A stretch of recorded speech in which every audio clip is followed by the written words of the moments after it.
you need to decide what you're going to do with DNR orders, do not resuscitate orders. I thought, God's going to bring her back to life. These are my responses. And I think there's this tension of living wholeheartedly in faith while being open-handed with the outcome. I wasn't going to go below a scenario, a way of living where I didn't think God was holy and I didn't think God was good. The worst thing you could do, which is probably what I did, was just stuff it on down. Okay, Jerry, don't do that.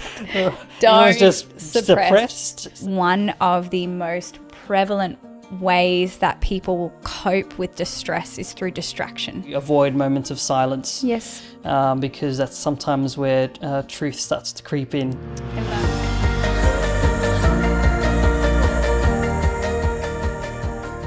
Hey everybody, welcome to the podcast. This is The Healthy Christian. I'm Sabrina Peters, psychologist and pastor, passionate about emotional health and spiritual maturity, because the best you is a whole you.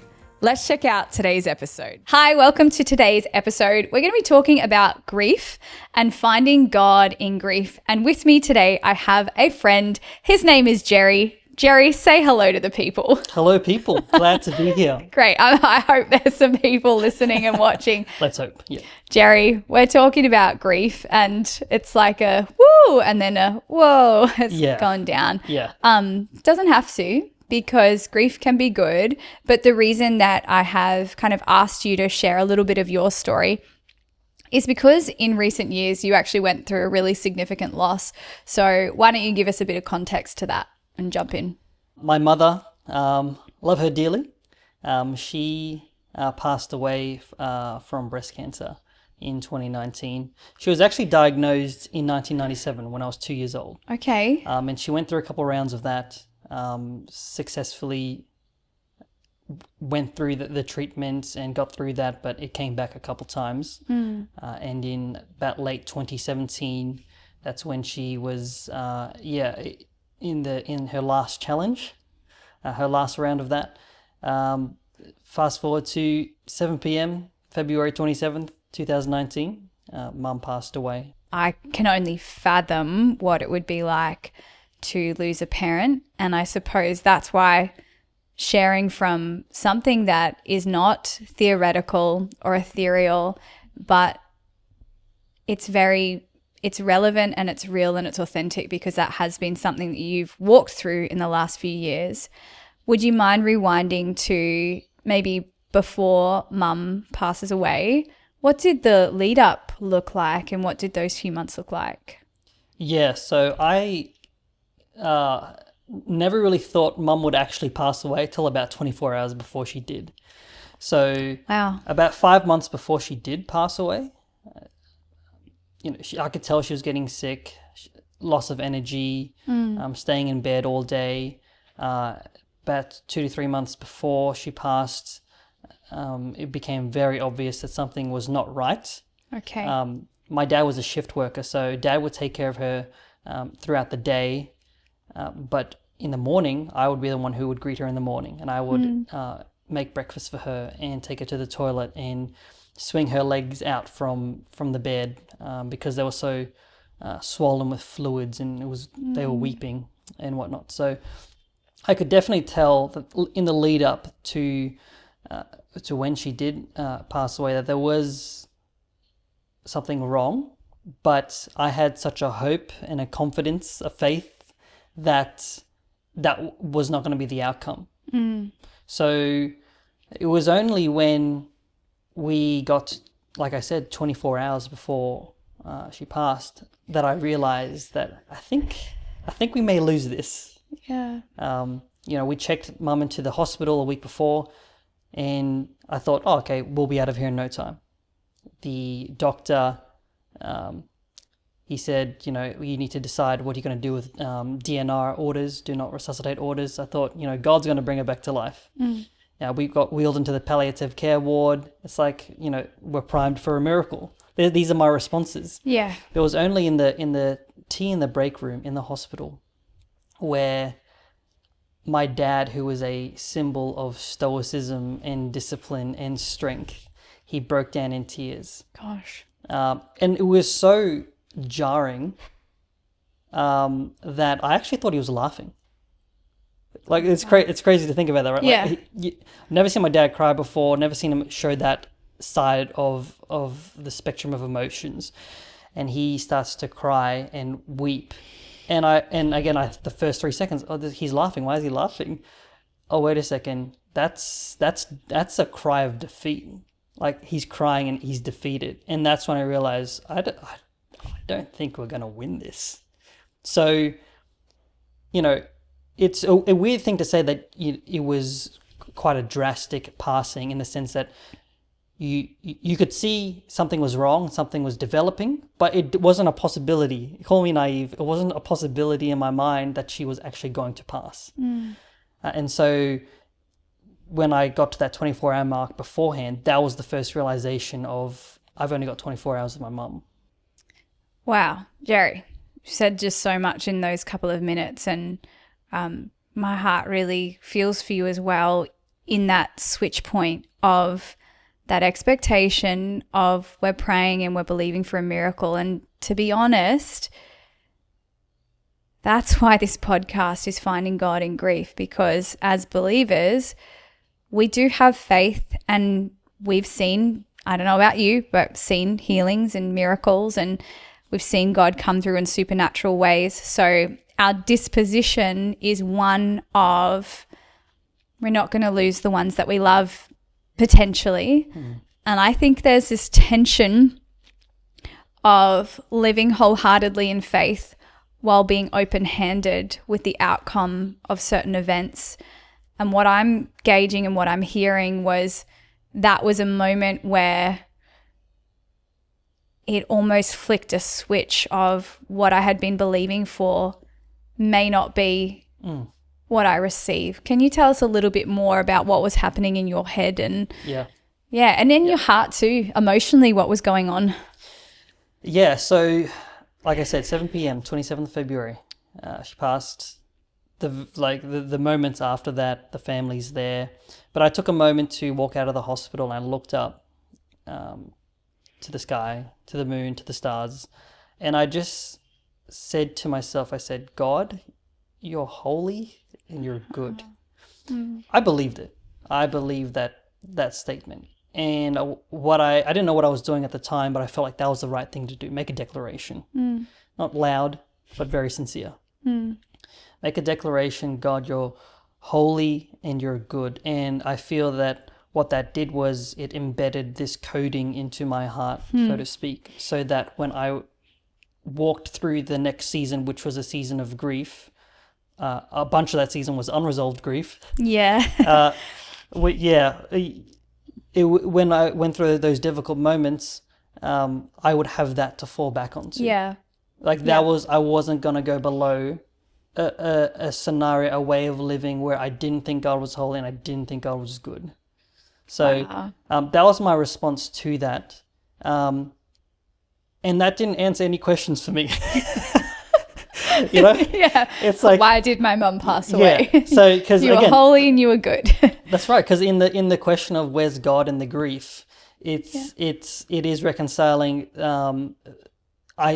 situations of contrast. And oftentimes as Christians, we live a life of contrast. So often we can be in a singular moment, we can have so much joy, but we can have grief at the same time. Agreed. We can feel weak, and yet we can show strength at the same time. And so, I was in a season where I was trying to figure out, okay, I was in a season in which I had a questioning heart, but I didn't have even the questions to ask. So you feel very cold, you feel very empty, you feel very alone, because you're not in the most ideal position you want to be in, but you don't know how to get away from that.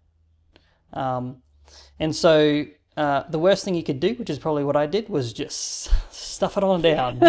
Okay, Jerry, don't do that. Don't. It was just suppressed, unresolved. Didn't think through it, ran away from my own thoughts. Yeah. And for about 2.5 years, I did that pretty well. What did that look like for you? Being very busy. The distraction. Yeah. So I would very much preoccupy myself with trying to build a career, be involved in church. At the time I was serving at a church, doing some platform ministry there, social groups and family. There's a whole bunch of stuff going on, and you can sort of bounce from one thing to the next, and you avoid moments of silence. Yes. Because that's sometimes where truth starts to creep in. I love that you're saying all of this, because obviously I work in a clinical space with people that are experiencing a variety of different presentations, whether it's anxiety, depression, grief, perfectionism, whatever it is. And one of the most prevalent ways that people will cope with distress is through distraction. And they will cope with grief, whether that is, you mentioned, throwing yourself into work or social situations, or it's throwing yourself into being distracted by entertainment or media, or worse yet, addictive behaviors. In some way, what they're doing is making us feel better, but it's only temporary relief. And so it's the facing of grief and loss and anguish and absolute utter heartache and walking through it that actually helps us get out the other side, because pushing it down doesn't take it anywhere because it's still sitting inside of us, and it's like a jack in the box that is just waiting to burst out. And so did that happen for you, where you felt like you had suppressed and repressed certain emotions? Yeah. And then what did the coming out look like? I was in the office late at night, probably 7-ish, in the office in the city. I was working a corporate gig, and there was so much stuff going on, and I felt like my mind was so clogged. At one point, maybe 3 or 4 years before that particular night, I felt like my mind was working at 100% efficiency, and now I was down to like a 13% type of, like, I couldn't process thoughts. I'd read an email multiple times just to figure out what's going on. Like, how come I can't think through this? How come when someone comes to me with an issue, I can't think of the 3 solutions to it? What's going on in my mind? Like, things are just like breaking apart in there, right? In terms of how I think. Which would be interesting to know what that was actually going on. Look, I can't say for sure. I need more information, but you're like giving me signs of just like your nervous system is over functioning. You're giving a few indicators of disassociating, but some of that sharpness you've lost. But disclaimer, I don't have enough information here. Continue, Jerry. So what happened was, I was in the office. My mind felt really fuzzy, clouded, depleted, and I relied on my mind a lot to just get to the point that I was at in life. Things were mounting up at work. The work was fine. It was me. I was the one who was slowing down on my efficiencies, and it all just got to me. And this needs to get done, and that needs to happen. And I've got a meeting tomorrow. I got to prepare for that. All this type of stuff was happening, and I just got so frustrated. And all of a sudden, this anger came up inside of me. But it was an anger and a rage of. Actually, the word's hate. That's what it is. I just felt hate. I felt hate, and I stood up from my desk, flung my chair back, turned around, and I got into a bit of a fight with the filing cabinet. Oh, okay. I thought you were gonna say you like fought someone, and I was like, "Oh, Jerry, where's this going?" I was the only one in the office, and that filing cabinet's no longer with us. Apologies to the owners. They were very understanding of what I was going through. They're going to listen to this. They're gonna know it was you. Shout out to them. They were instrumental in helping me get through all of this, which we can circle back to. But we turned around, swung at the filing cabinet a couple times. That didn't solve it. And then I sent a text to a little group chat, and I just said, "I think I'm having a breakdown." Wow. Okay. So it was a flare. I shot off into the dark. The worst thing you could do is send that text message and then leave your phone in the office and walk through the city. Jerry. So okay, maybe you were having a breakdown, my friend. Yeah. So I think I'm having a breakdown. And left the phone in the office, and I just walked through the city, like anger, rage, like just despair. I don't know what I was feeling. Okay. I'm situated in Brisbane, so I got to Eagle Street Pier, sat on the steps, and I just leant up against the wall. And then I start hearing these voices that, yeah, you aren't good enough. You're not great. Your mind's a mess. You're not going to come back from this. How can something so insignificant like your mum passing? Pause on that. You just said a line that like boggles my mind. You said, how could something so insignificant about your mum passing away? Was that your mentality at the time? I don't think it was my mentality, but it was what my mentality was listening to. Anyway, I start walking back to the office, just defeated. And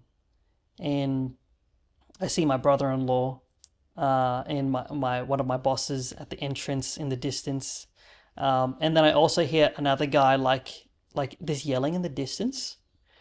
He's like just yelling, ah, ah, ah. And I get closer and closer, and it's my other boss in his car, like half his body hanging out the window, yelling out, Jerry. Really? Jerry. Yeah. And they sent another Well, person. that's like the cavalry is coming. Listen, those I people. love that. Those I people love are great. them. Yeah. Which is a key, right? When you go through dark times, Come on now. like have good people around you. Yeah. But also, don't try to find good people just because you're having dark times. Find good people despite that. Yes. Those were people that were around before I went through any of this stuff. Yeah. And can I just hit pause too? Like, be courageous enough to tell people what you're really going through. Yeah. I think so often in life we present a certain way, and there's a lot of optics and a facade and a mask, and deep down we might really be struggling, we might really be hurting. And one of the best ways to find hope and to find joy again is through the relationships that are around us and leaning into them instead of away from them. Working with a lot of people that are depressed, we find it's like a vortex where people's relationships start to dwindle. They spend more time at home. They are more inclined to disconnect from people. They have a lot of inactivity, and it's like this spiral that just goes down, down, down. Whereas the way to coming out of difficult situations is engagement, it's exercise, it's having good relationships, and it's leaning in. And I love the fact that you said you sent one text message that was like, I think I'm having a breakdown. Yeah, exactly. And then you've got people that care about you literally coming to your aid. Yeah. I had someone about to, like, they called someone up, like, oh, we found him. And she was like, oh, Jerry, I've never heard this before. I was about to jump the fence of the cemetery, Oh my goodness. So I was like, okay, well, these people really came through. Okay, good. So where do we go from here? Where we go from here is that obviously people who care about you will have important conversations with you. Yes. And so through a series of conversations, people who I trusted, they basically said, listen, you need to try and resolve this, where this is coming from. Which was pretty clear was from that unresolved grief. A friend of mine recommended I go see a therapist. Go to the therapist. Yeah, I went to go Props see to the therapist. Yeah. So I went to go see this psychologist, and I think it was like an 8-session program or something like that. And I just sat mental health care plan, something like that. Yeah, always good to get. So I sat down, I said to the lady, to the psychologist, I said, listen, I know it's about 8 sessions. There's going to be a session of getting to know me type thing. I'll tell you what you need to know in about 2 minutes. Just tell me, just pretend we're at the 8th session, so you can fix me. Because I got work meetings to do. I got to jump up on platform at church and minister to people. So I need you to just get me there as quickly as you can. And she just looked at me. I was like, that's not the way it works. It really doesn't work that way. And so therapy was a lifeline. Just to Great. To sit down, to talk through some things. She gave me some homework. I did the homework. I was I was probably like a very obnoxious patient. Did you do your homework? I did my homework, but like I pretended like I knew exactly what she was doing, and she was just trying to read me. And so I'd put up walls with my own psychologist. Like, what? What's the point, right? Anyway, it got to the point where I was doing the work, but where I really found healing was in a place and a moment where I didn't think it would come. I wasn't looking for it. And all it was I visited some family friends down in Sydney, and we were just chatting on a couch. Not even about grief or pain or loss or anything. And I just felt something shift inside me. And all of a sudden, it felt like a weight and a chain, a lock had lifted, had been unraveled. I felt lighter. I could look around, and I felt like I was seeing in, ultra HD 4K type stuff. And I knew at that moment, this is grace. Wow. Like, this is grace. It's completely undeserved. There's no reason for it, but here it is. Wow. And that was enough for me to keep on going with, okay, start reading up about, mental health management, and reading. There's a book, Craig Rochelle, Winning the War in Your Mind. Yes. That was quite a good one. That sort of set me on my way. And ever since then, just being really aware that, okay, mental health is one facet that makes up your entire being. There are multiple faculties that make up a person. At least this is the way I view it. There's your spiritual aspect, your spiritual health, your relational health, your emotional health, intellection, financial, physical health. But mental health is it's kind of its own thing. And sometimes when you're struggling in the mental health space, you can probably speak to this a bit more, but sometimes when you're struggling in the mental health space, some of those other areas can sort of feed into it. I found like even just going to the gym is great for my mental health. Yes. Right? But then also when your mental health is strong, that feeds into other areas as yes. well. So all that to say that, by continuing on with recognizing that mental health is a very important part, especially during seasons of grief. Absolutely. Not ignoring it and suppressing it like I did. Great advice. That's something that for sure got me through it. Wow. Yeah. That's it's great to hear that you took on board the advice and the recommendations of your friends and really sought out help. I think a lot of people might be apprehensive to do that. I've sat across from, different clients and as a therapist, and people will often say, but I'm meant to be the strong one. I'm meant to keep it all together. And I say back to them, who told you that? Yeah. I think I said that exactly. Yeah, really? Yeah. I have said that so many times. Who told you that you're meant to be strong all the time? Yeah. Who told you that it's not okay to cry, or who told you that it's not okay to feel depressed or in grief after you've lost your spouse or you've lost your child? We're human beings. We're not robots. Yeah. Emotions are not something to be denied. They're something to be explored.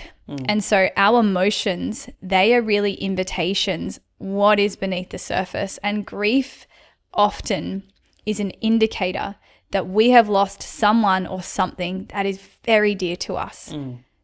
Grief is not necessarily bad.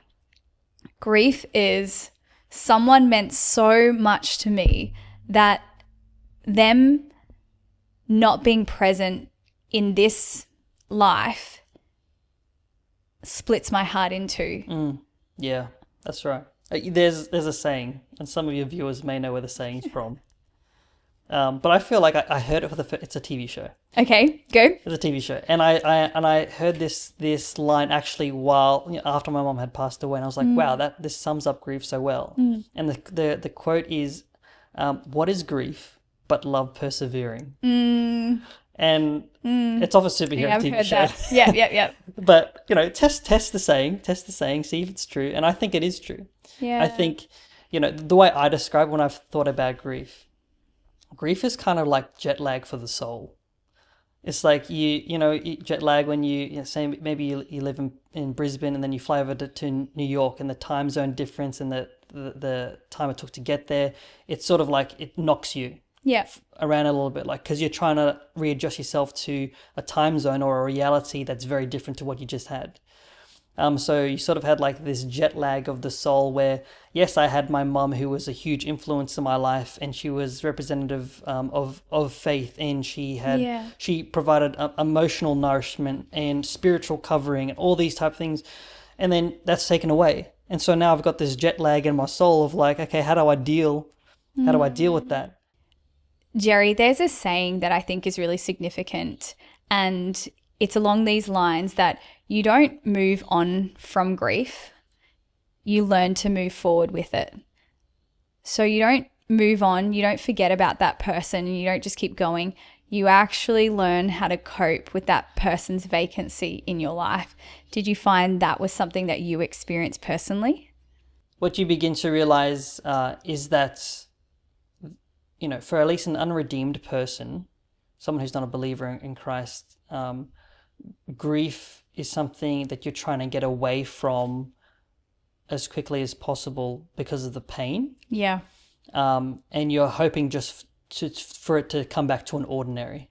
Yeah. For the redeemed, for the believer, it's grief, it is pain, but it brings us to a point of anticipated hope. Yeah, I was just going to say, I'm like, but it's hope. Yeah. It's like you'll see them again. So what I have now with my mum is like, it's not a sadness or a grief, it's a great anticipation. Wow. It's almost like the emotional levels are almost the same of what maybe the grief that I could be experiencing with my mum could be there, but instead it's the same level of emotion, but it's just anticipation. Man, I can't wait to one day see my mum again, right? And tell her about all that's happened. And so I think that's kind of the difference between sort of removing yourself from this idea of grief and pain, versus accepting the fact that there's something beyond that for at least those who are redeemed in Christ. Grief, causes pain, but pain helps us recognize our finitude, and in that finitude there is a sorrow that creates a longing for grace, and it's a grace that can only come from God, who longs after us, so much so that he himself would endure the pain. Yeah. So it's sort of like it's top and tailed with pain. So looking back on that season of grief, it's something that's I don't necessarily shy away from. If people want to ask me about it, like, let's have a chat, great. Yeah. There's a saying that often our tears can refresh others. And I found that in this past season that you can be very fruitful despite grief. I think about Joseph in the Bible. He's in prison. He's interpreting dreams for other people when he himself is like, what's going on with my life? Yeah, yeah. Think about Hannah, who was the prophet Samuel's mother. Yep. It says in there that she wept bitterly. She cried out in sorrow. She pleaded from an abundance of grief. And from that, God heard her and gave her a gift, which was her son, the prophet Samuel. Grief is there, but from grief, we can also be fruitful. We can refresh others. And it doesn't need to be the entirety of your story. Yeah. And something that is coming to mind for me as you share that, Jerry, is that grief is an opportunity for us to lean into the Father's arms. And so with grief and with sorrow, it's this invitation to bring it and be like, God, I'm struggling. God, I'm feeling this. God, I've lost this person, or I've lost my child, or I've lost my friend, and I need you to hold my heart. It's an invitation, not just to process emotion, but take it to the one who loves us more than anyone. I'm reminded of the story of Lazarus, and when he passes away, his sisters Mary and Martha are in absolute states of grief. And it literally says that they told Jesus that Lazarus had died, and then he waited 4 days until he made his journey back to them. And then this is the shortest verse in the Bible, and it's simply Jesus wept. Shortest recorded verse in the New Testament. The really crazy thing that I find about that scripture is that Jesus knew that he would raise Lazarus from the dead and that he would be resurrected. Yet in that moment, he didn't go back to Mary and Martha and say to them, stop weeping, stop grieving. I'm going to raise him. He's going to come back to life. He literally got down to their level of humanity, and he wept and he grieved. And the question we started with was, where is God in your grief? And I believe the answer is he's in the middle of it. He's in the middle of it. Yep. He's in the end of it. He's beside you. And I just feel such encouragement for people and comfort for people that like yourself, have walked through those really deep valleys of loss and heartache. And it's like God is right there in the middle of it. Even when your heart is breaking, He's the one that can hold you together. And when you experience that pain, when you experience that anguish and that loss, it's not as though we aren't in life, but God's going to hold us together. So yeah, I feel like that Bible verse in particular always reminds me that Jesus gets down to my level, that He gets down to my level of humanity, and our level of brokenness is where He meets us. He's borne our grief and carried our Yes. sorrows. That's a great picture of where God is in the Yeah. grief. Because how do you measure grief? I'm not Yep. too sure you can. You can think to yourself that, yeah, I'm feeling this right now, but I'm not carrying this by myself. Yeah. I'm not carrying it by myself. And sometimes hindsight is the only way you can see that. But, I'm a testament. If anyone's listening and they're going through that season right now, you've probably heard it 1,000 times from various different people, like it's going to be okay. My encouragement would be in a similar vein that, pain subsides. Pain subsides. And purpose remains. Oh, I love that. So That's a good quote. I'm gonna turn that into a quote. all right. Yeah, I'm just The healthy Christian. No, I won't do that, Jerry.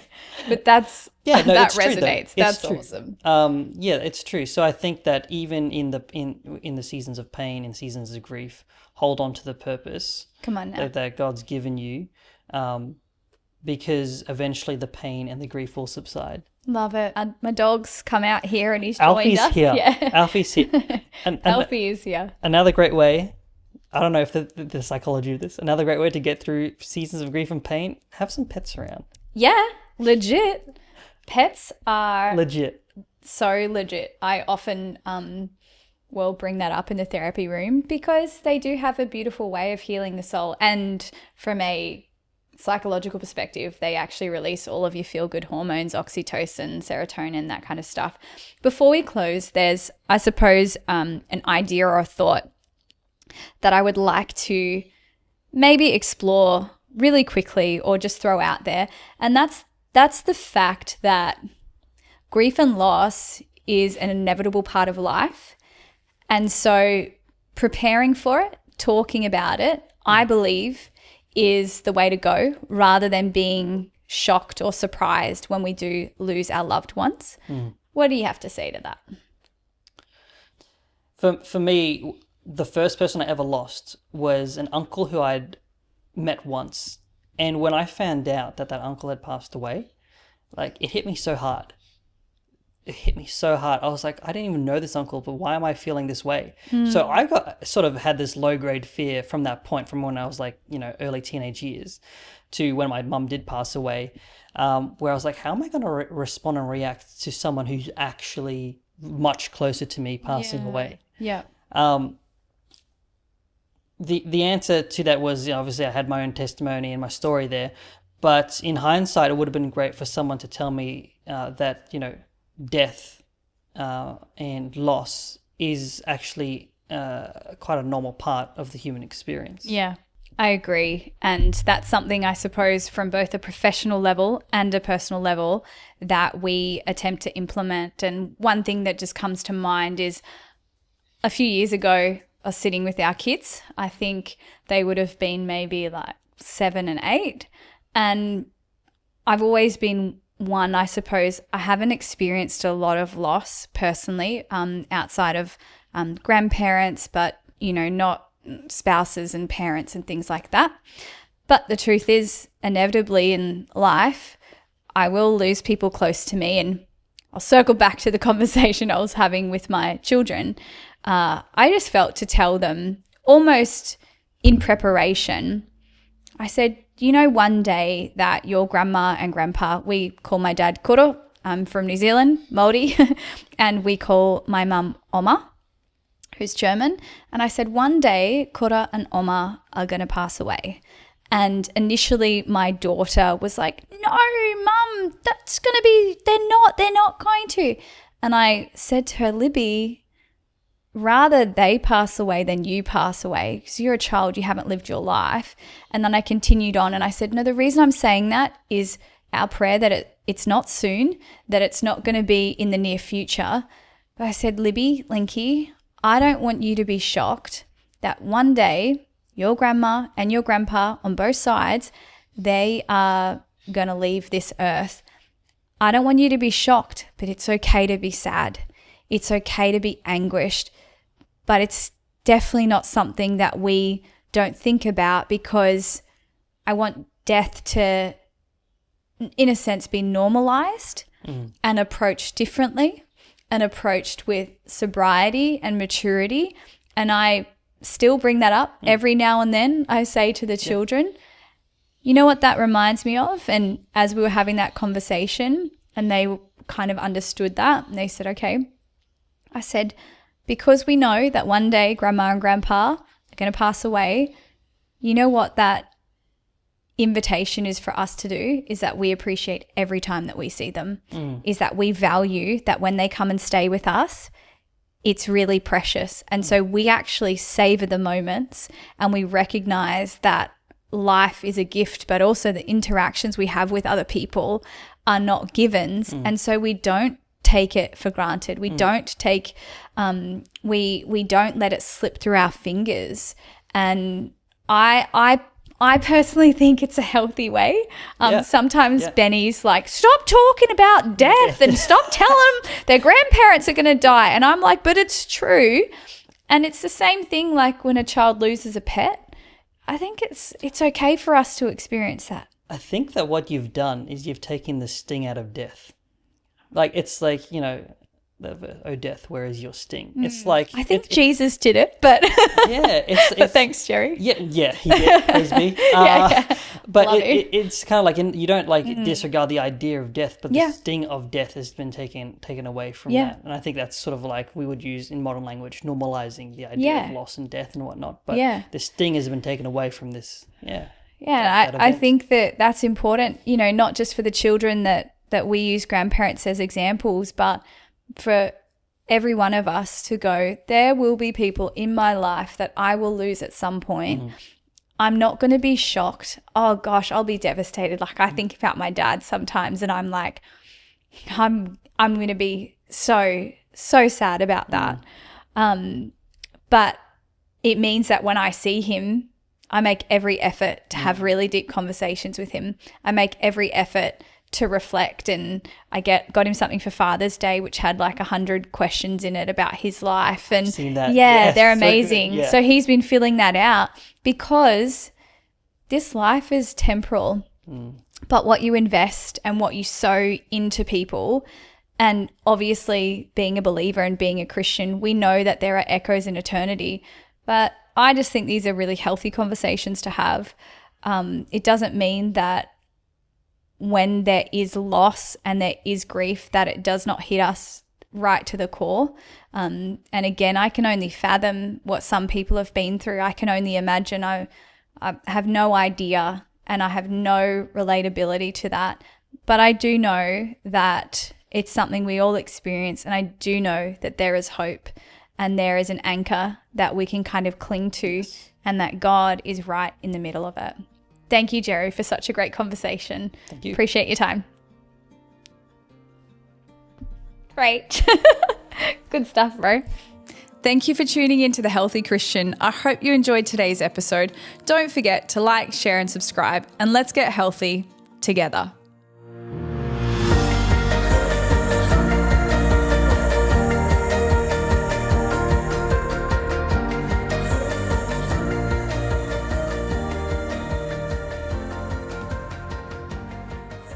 Yeah, but you got to make that clear. Otherwise, they're just going to think that I'm a guy who walks around wearing headphones all the time. Hey, that's up to you. If you want to wear it, you can. All right.